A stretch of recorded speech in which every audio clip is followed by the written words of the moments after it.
Dusk, Easter Sunday. Navy SEAL snipers take aim at 3 targets. 3 simultaneous shots.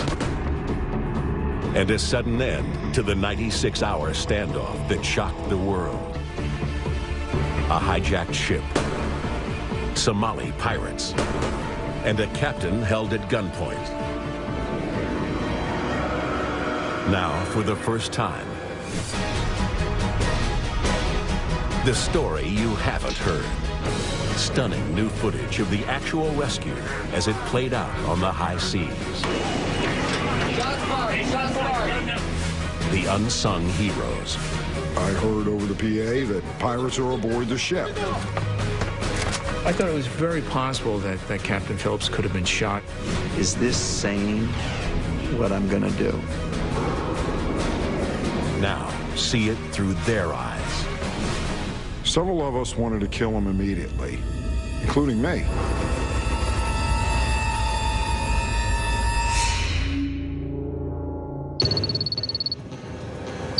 The pirate-infested waters of the Indian Ocean. 275 miles off the coast of Somalia, aboard the Maersk, Alabama. Captain Richard Phillips and chief mate Shane Murphy notice an alarming blip on the radar. Right away, that raises the hair on the back of your neck. Right around sunrise and sunset, that's when 70% of the attacks have occurred.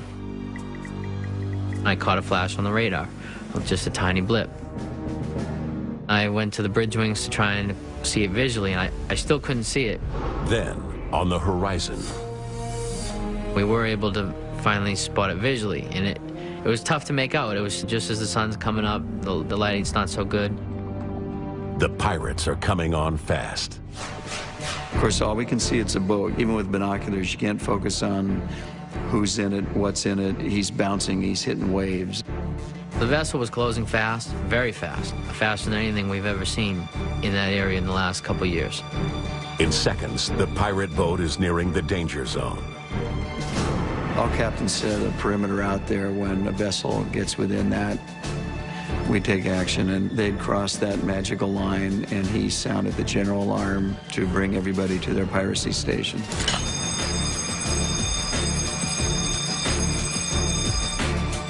The boat is inside the 1-mile perimeter and approaching fast. The vessel zooms past the Maersk, then doubles back to pull along the left side of the ship and match its speed. And it was just a real helpless feeling, because you're just watching this boat coming at you, and it's closing at a phenomenal rate. So that inevitability sinks in that this is going to happen. The Maersk's deck is low to the water, just 20 feet, making it easy for the pirates to throw up a grappling hook. In just 5 minutes, the pirates are climbing aboard the Maersk. The alarm started sounding. It's like kickoff at the Super Bowl. I was just yelling through the passageways, telling everybody, this is it, this is real, they're coming. I could start hearing the captain over the PA saying that we have pirates alongside, shots have been fired. I heard bullets pinging off the outside of the house. Once I heard that, I knew we were in trouble. I was somewhere between fear, panic, and anticipation, the adrenaline rush. It was almost surreal, the real case scenario, and we were living it. 10 minutes after the radar blip, I heard over the PA that pirates are aboard the ship. They are aboard this ship.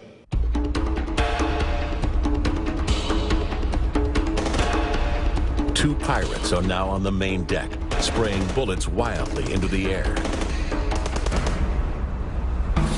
Following security protocol, Third Mate Colin Wright is on the bridge calling an anti-piracy command center in the UK. This is Whiskey Delta Bravo 9985. This is the Maersk, Alabama. I tell the man on the phone, we've just been boarded by pirates. He said, oh,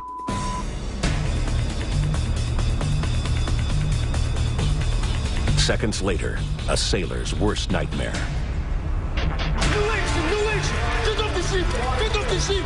Get off the ship! Get off the ship! Get off the ship now! Get it off now!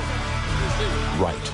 Captain Phillips and crew member ATM Reza are eye to eye with two frantic gunmen wielding AK-47s, the pirates' tools of the trade. You just know that when you got gunmen that are holding automatic weapons on you, it's just a matter of a little bit of pressure on their trigger finger to start shooting people. Get off the ship! What is that noise? Get off the ship! Get off the ship now! I thought it was very possible that Captain Phillips could have been shot on the bridge. That's when the level of tension really increased and people were really realizing what kind of situation we're in. The pirates ordered the captain to stop the ship so two other hijackers can come aboard in the choppy seas.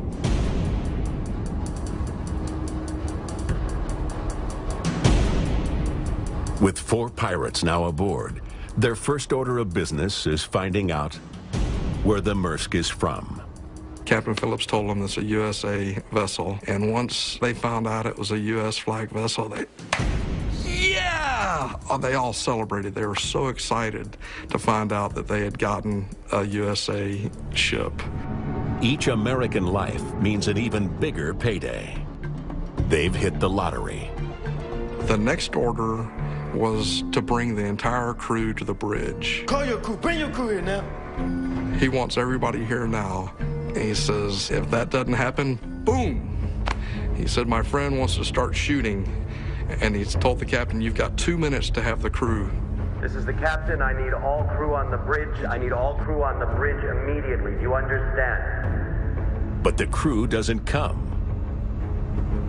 We knew that it was just a delaying tactic, because not one time did he give the all-clear password that we'd established. But how long could they delay? Do you understand? I need all crew on the bridge. This is urgent. And then it got down to a minute, and nobody had come. And I'm thinking, when he starts shooting, he's going to shoot me. It got down to 30 seconds. And it's really sweating time. Time runs out. Still, no sign of the crew. The pirates' bluff has been called. And they don't shoot. At this point, I know that I'm in a bad spot anyway. At the best, I could be spending a couple of months in Somalia, hoping that the shipping company will pay a ransom for us. At the worst, I could be killed.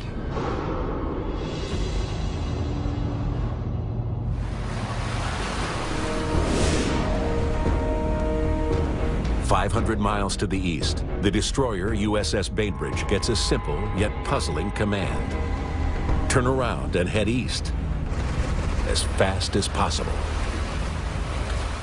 Not a drill. This is not a drill. 4 armed pirates have stormed the Maersk, Alabama, off the coast of Somalia.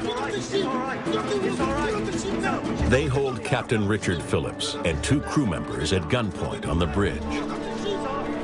Their lives in the hands of violent, agitated gunmen.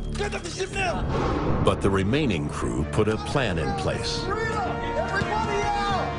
Following training procedure, most of them head deep into the belly of the ship. Here, a safe room offers protection from the pirates. Also, below deck, a secret weapon. There's a set of alternate controls which engineer Mike Perry deploys, giving him command of the ship. Instantly, I took control away from the bridge for the main engines and called my first engineer to take control of the steering. Perry launches an ingenious counterattack. And I ordered the first engineer to keep swinging the rudder, port to starboard, to try to swamp their boat. Wagging the stern creates an undertow, sucking the pirates' boat underwater. Now, the pirates have no ride home. While 14 crew members remain in the safe room, 2 creep outside, ready to fight back. I would either die fighting, or I would end my life at my own hand before I would allow myself to be captured.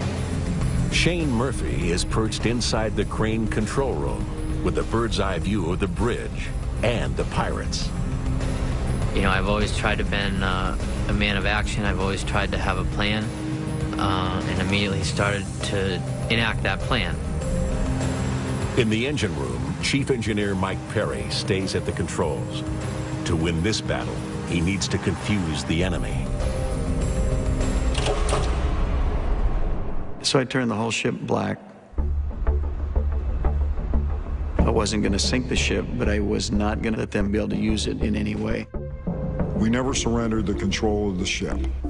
The lights went out on our call, not theirs. Of course, once I turn everything black, the emergency generator starts, brings on emergency lighting, which say every fourth or fifth light's on. I didn't even want them to have that. But there's a problem. Mike needs to kill the emergency generator, but it's on the main deck in full view of the pirates.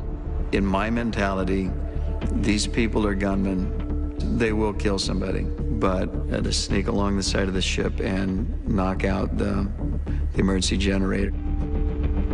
Perry's on a risky mission to disable it. I can't say that there was fear, but I was very cautious, working my way through tunnels on the ship, up onto the deck. I'm moving very slowly, and I'm looking and I'm listening every step of the way. There's nothing running on the ship, so sound travels. Now they have nothing.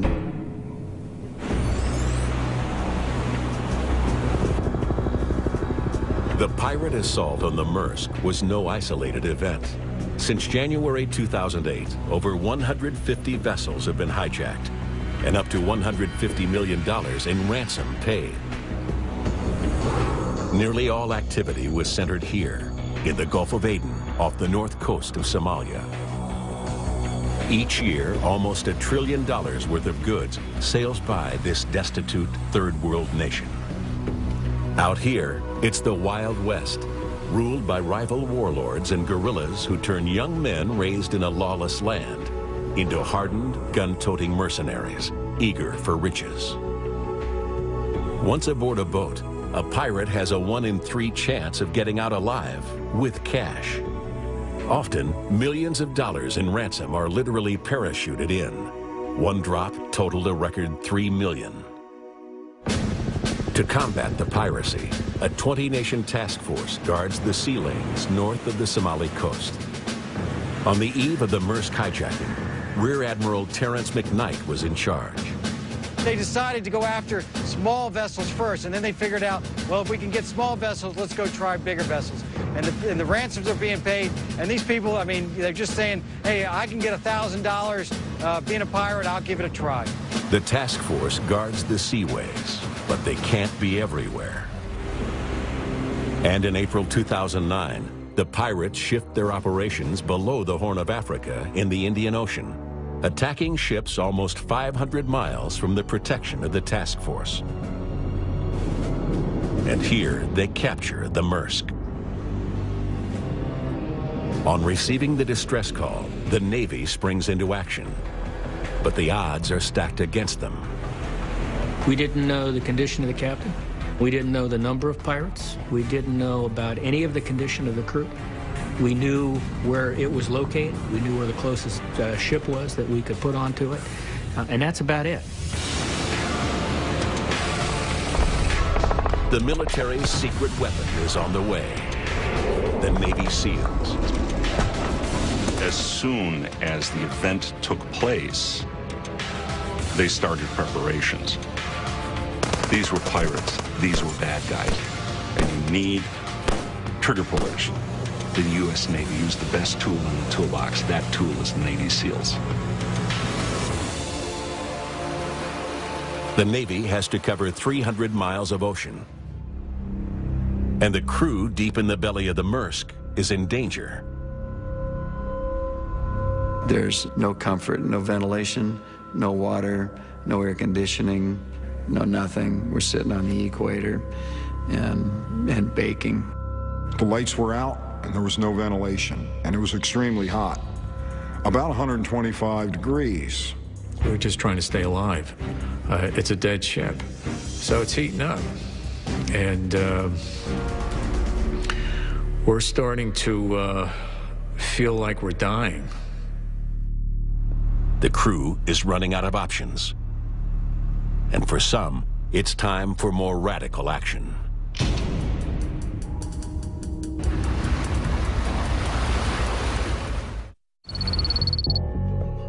"4 hours since a savage band of pirates seized the Maersk, Alabama.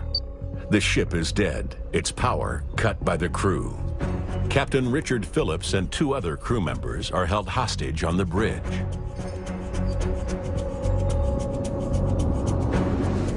"14 crew members have taken refuge in a safe room.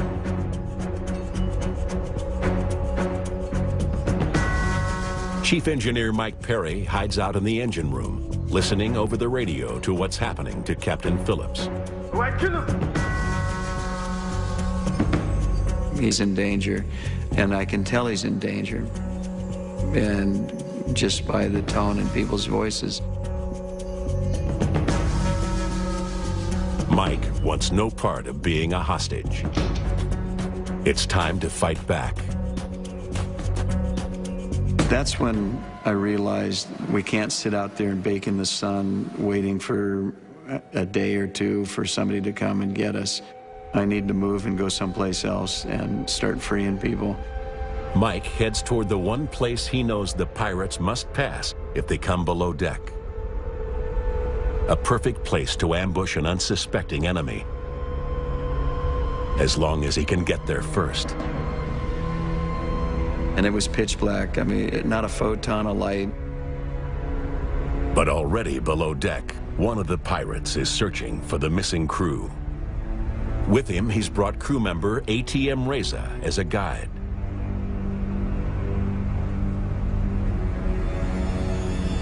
Then suddenly, I just step out of this darkness when a beam of light hits me.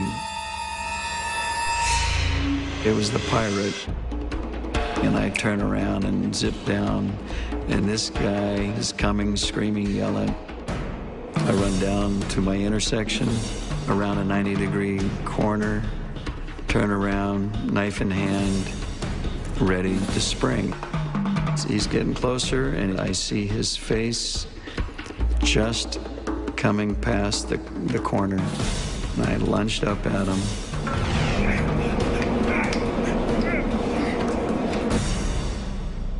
Shoving my right hand in his throat with a knife. It's very sharp. It has a serrated butt to it, and all I had to do was move my hand sideways. It would have cut his jugular, would have cut his throat wide open. He's going into submission real quick. And in my mind, I'm thinking, where's the gunfire? Why is there no gunfire? ATM Reza had convinced the pirate to search below deck without his weapon. ATM quite skillfully said, listen, I can get them, but no gun. They're not going to come out if they know you have a gun. Reza's trump card, his faith. ATM said, listen, I'm a Muslim, you're a Muslim.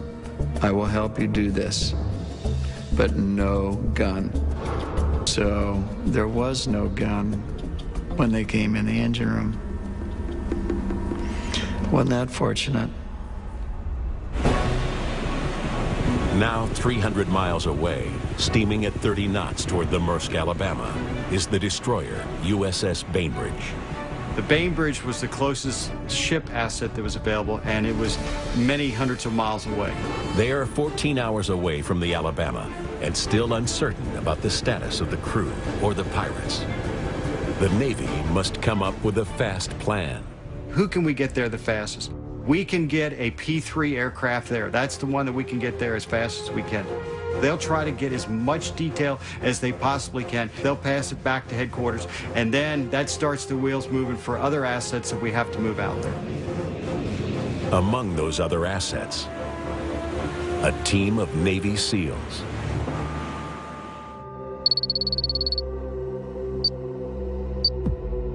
14 Maersk crew members have spent more than 4 hours in a dark, airless safe room below deck, sweltering in 125-degree heat. Just as they are losing hope, comes a knock on the door. And I heard a voice, a familiar voice. John, Dick, I need your help. I'm hollering for the crew to come out of the safe room. And I heard that voice give the all-clear password. So we quickly took away our barricades and opened the door. And in comes a pirate.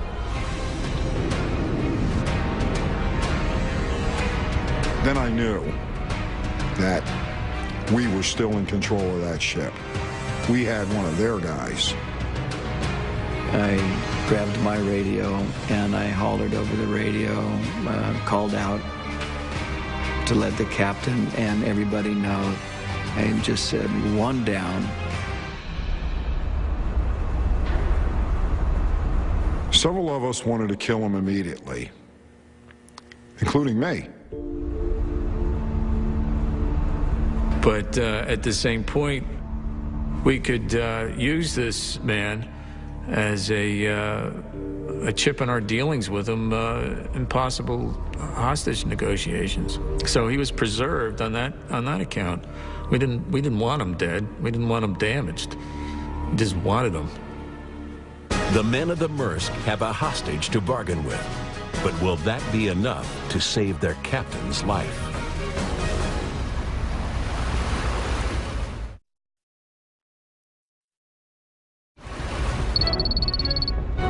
Nearly 10 hours after Somali gunmen seized the Maersk Alabama, the situation has improved dramatically. The tides changed to our favor when a prisoner appeared at our door. The crew of the Maersk Alabama has captured one of the pirates, and not just anyone.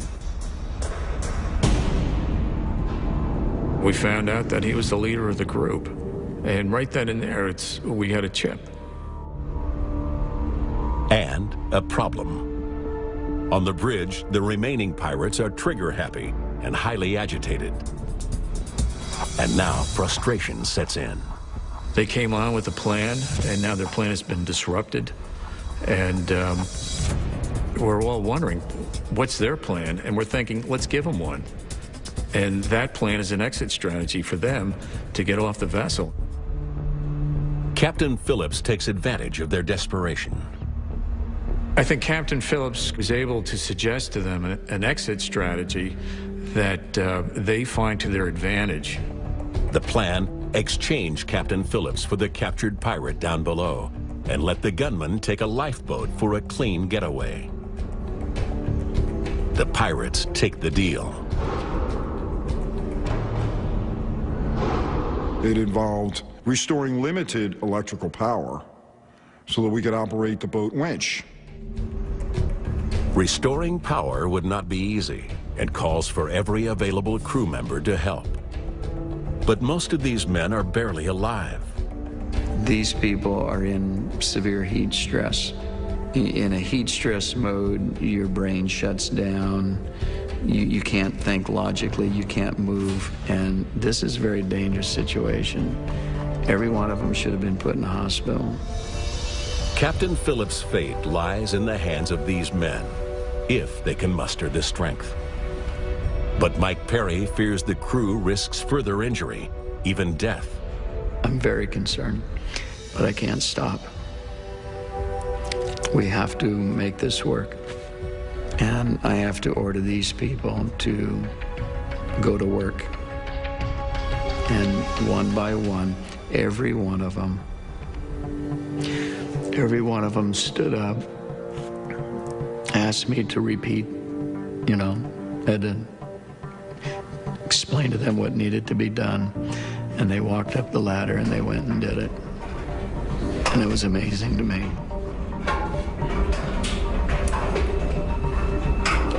The courage.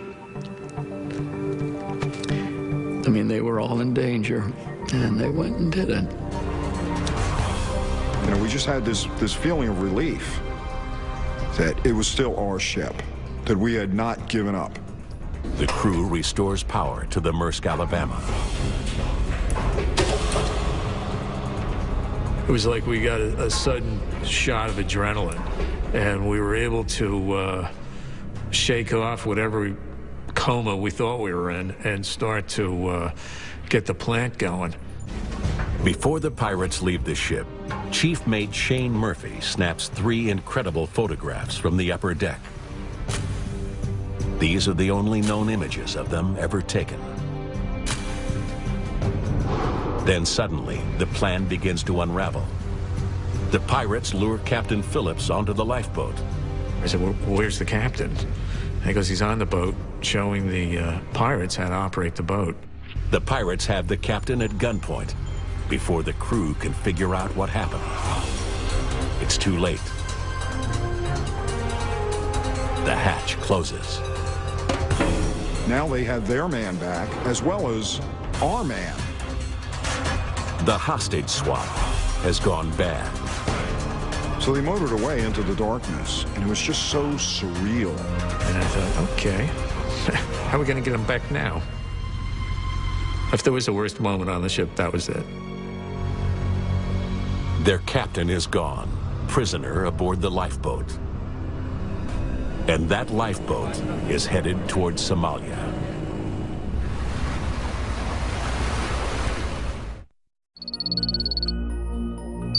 Six hours on the lifeboat. Captain Richard Phillips is being held by pirates racing toward the Somali coast. The Maersk, Alabama makes a valiant effort to keep up. Inside, the pirate's leader is wounded. The deep gash on his hand is beginning to fester. Then, for the men of the Maersk, a welcome sight appears on the horizon. The USS Bainbridge. The sight of that ship coming in at night, you know, under the moon, was one of the biggest pleasures of my life. You just felt like, you know, our guys are here, and now we're in a position of strength, and, you know, we're going to get out of this. For the crew on the Maersk, Alabama, the Bainbridge will put an end to 17 hours of gut-wrenching peril. All the prayers and all the good energy that people sent to us, in some form or another, I could feel it during the whole experience, and it gave me strength to get home and to see my family again. The Maersk, Alabama will sail on to its original destination, Mombasa, Kenya. But their captain's ordeal is far from over. The pirates are not giving up.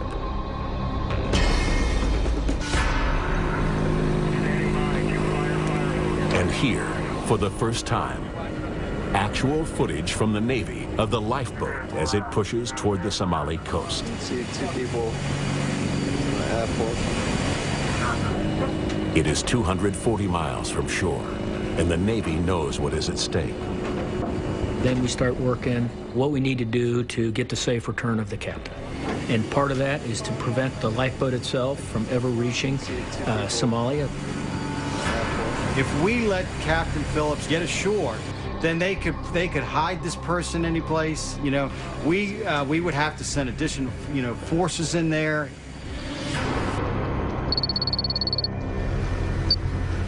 After 16 hours on the lifeboat, Captain Phillips looks for an opportunity to make a break for it. And I thought they were sleeping, the guy up in the driving seat. I thought he was sort of dozing. I knew I could get by him. I was watching the guy. I saw him put his his gun down, and proceed to urinate with both hands. And that's when that was just a second decision. And I just went.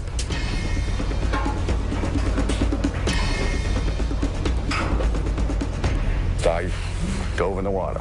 I was trying to hold my breath as long as I can. I do a little swimming, but they were coming at me. And by then, I was just swimming toward the naval ship. The ship is a half-mile away. The exhausted captain doesn't stand a chance. The pirates fire off several rounds at him before he's recaptured, uninjured. Then, They continue toward the coast. After 2 days sailing, the lifeboat is within 24 miles of Somalia. But the situation is about to change drastically. 58 hours into the standoff, a team of Navy SEALs parachutes into the Indian Ocean. The equipment containers go out first. They have their own chutes, and the men jump out immediately following it. That means they step off the steel into the dark. All they'd hear is the wind whistling past them until their instruments said, now's the time to pull, and the chutes open. Then they would have only a moment or two. They're in the water. And they would hear the roar of the rubber boat sent out from the Bainbridge to pick them up. With the SEAL rescue team primed and ready, the Navy makes one last effort before employing lethal force. And what they do can now be revealed for the first time. 62 hours on the lifeboat. The Navy must prevent the gunman from reaching shore with Captain Phillips a hostage. Rear Admiral McKnight offers a play-by-play of how they do it. Okay, one of the tactics that we're going to use to prevent the craft from getting ashore is we're going to use fire hoses. So you can see here from the Halliburton that they're firing, they're using their fire hoses to basically push the craft away.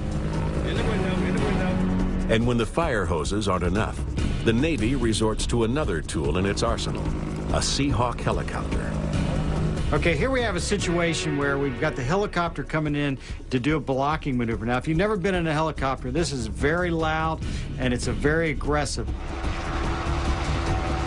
The Seahawk's powerful rotors generate hurricane-force winds to push the lifeboat away from land, while also wearing down the pirates' will to resist. My guess is they're inside there, they're just panicked. They don't know what's going to happen. Is somebody going to jump out of the helicopter? Is the ship going to run into? So it's a very stressful situation.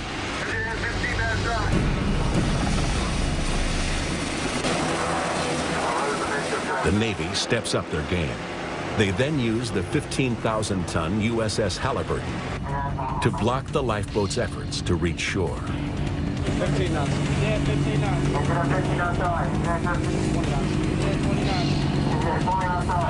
The combined tactics achieve the intended effect. After 20 minutes, the pirates have had enough, and they respond.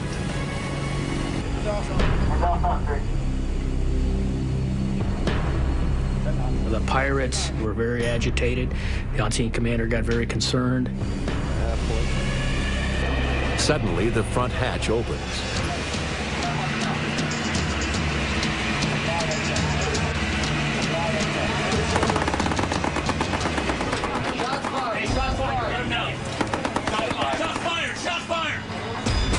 The pirates fire directly at the Halliburton, but no one on board is hit, nor does the ship return fire.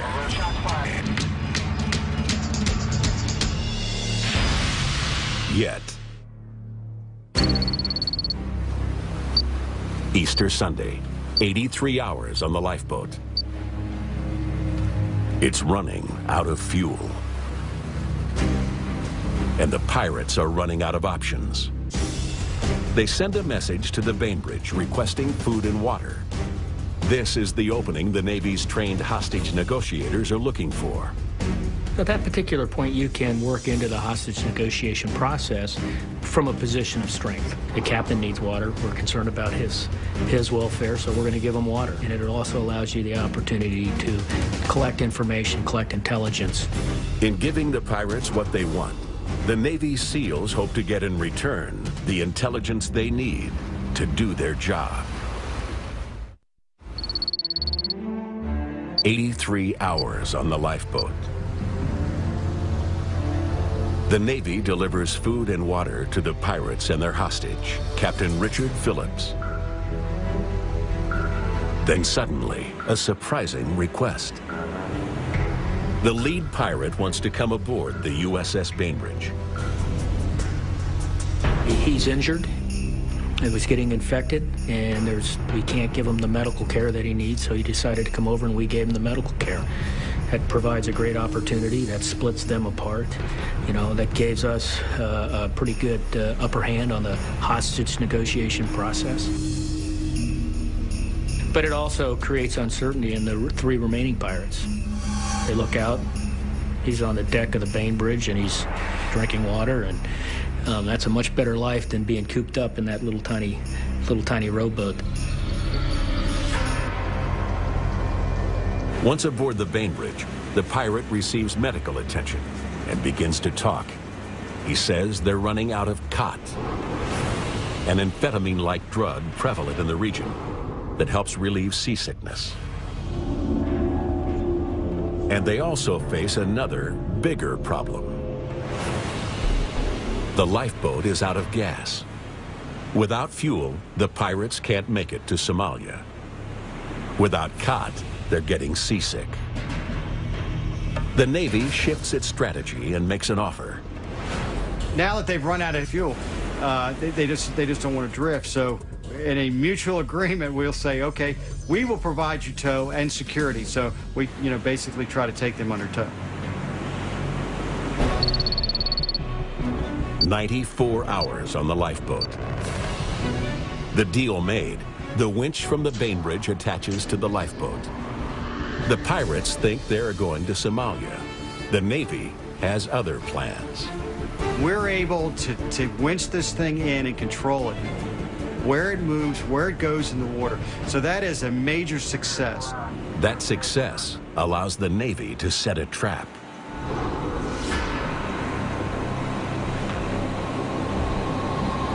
The SEAL team positions 3 snipers on the fantail of the Bainbridge.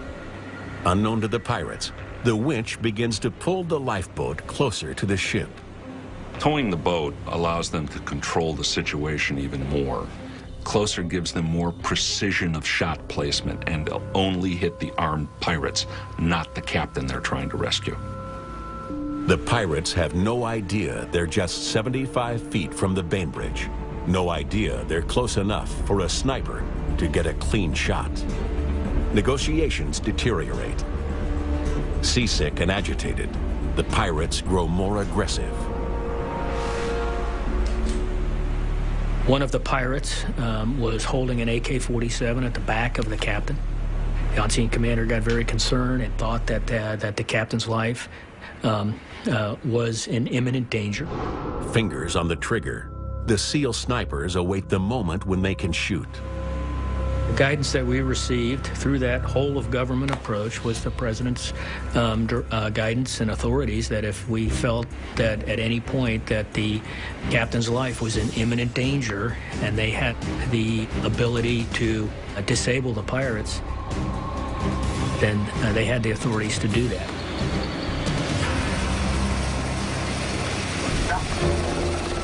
The SEALs get their orders. Kill the pirates to save the captain's life.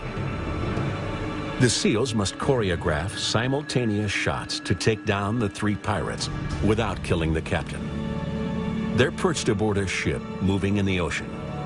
Their targets are in a bobbing lifeboat, and there's only one chance to get it right.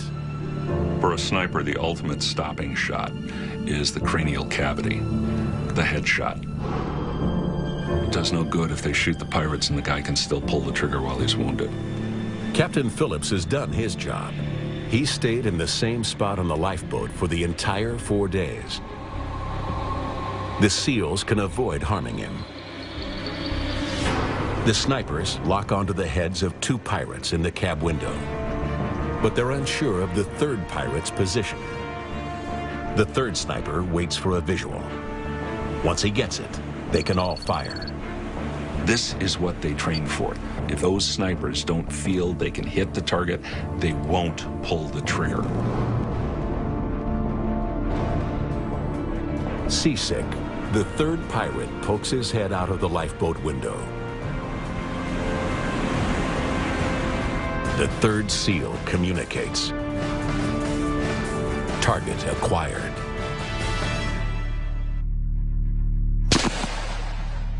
The pirates just went down. This is a covert operation.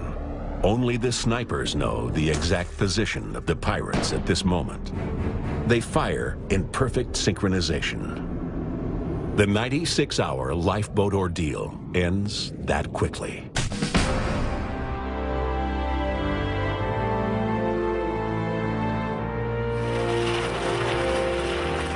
This amazing new footage shows the just rescued captain as he gets off the chopper. And I'm very, very proud of our Navy, and I'm very, very proud of our SEALs, and I'm glad we got the captain home. Next to Phillips, their faces obscured by the Navy, two of the SEALs who participated in the rescue. These men will remain shrouded in mystery. They don't ask to be identified. They don't ask to be thanked. This is a great event for the Navy. It shows the capability of the Navy and Marine Corps team, and these sailors and Marines are just doing tremendous work out there. But there are those who we do know and can honor for their courage. The crew members of the Maersk, Alabama, civilian sailors who stood in the face of a ruthless enemy, fought back bravely, and triumphed together. Shipmate is not a term to be taken lightly. It means that we will literally put our lives on the line for each other. We accomplished something here, and I think that's the story. It was, we didn't give up the ship.